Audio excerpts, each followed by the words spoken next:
everyone, I'm Jim with YouGetRipped.com, and today I'd like to do a follow-up on a couple of videos that Scott had done recently. A couple weeks ago he did a video about muscle soreness and whether or not you should continue to work out.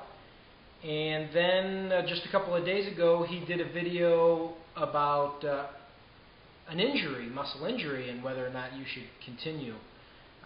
So I guess the first thing you have to ask yourself is, are you hurt or are you injured? And if you don't know what I mean by that, let me explain it. Basically, the first one is, are you hurt? Do you feel muscle soreness? Does it hurt a little bit? That's normal, like Scott explained in that video. I guess we'll go ahead and Scott put the video right there, and then the injury video will stick right there, so you can check those out. The other thing is, are you injured? And that's more than just sore muscles. That's sore muscles are micro tears of the muscle when you break it down. An injury would be like a real tear in the muscle, that's a pulled muscle that you might want to give some rest to that type of an injury. And again, on Scott's video he talks about that. Today what I want to talk about is how to relieve maybe the pain of some of these injuries. What I'd like to start out with is stretching. Before each one of my exercises, whether it's walking, whether it's cardio, whether it's lifting weights, I like to stretch my muscles. There's also a new technique out there that I haven't really tried. It's called, or I don't even know what it's called.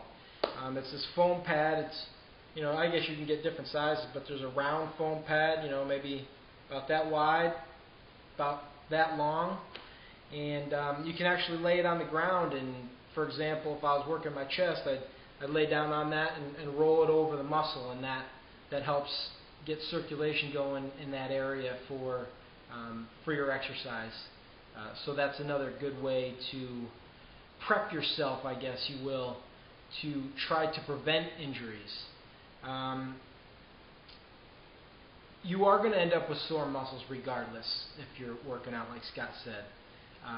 And when that happens, I like to use ice after my workout.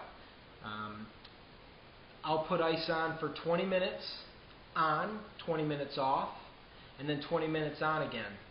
And then wait till later on in the day. If I feel like my muscles are still a little sore, I want to do that, I'll go ahead and I'll repeat that with the ice. What I like to use for ice are these gel packs.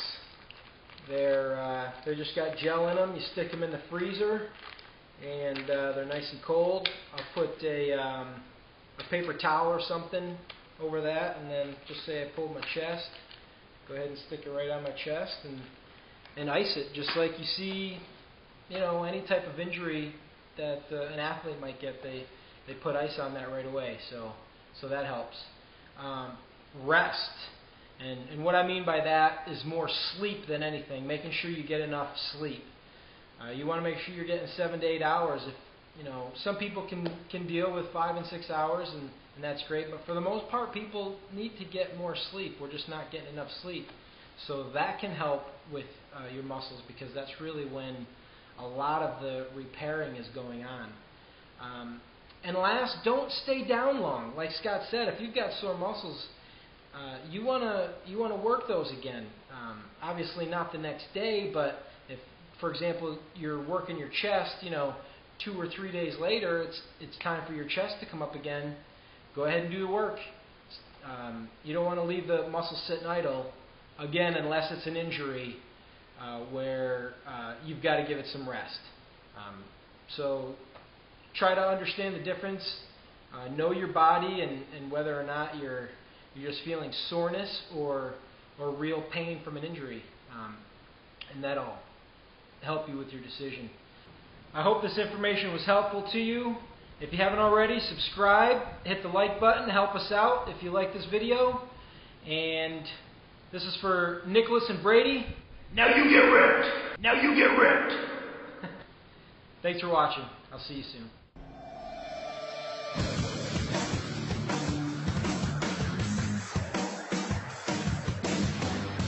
Now you get ripped.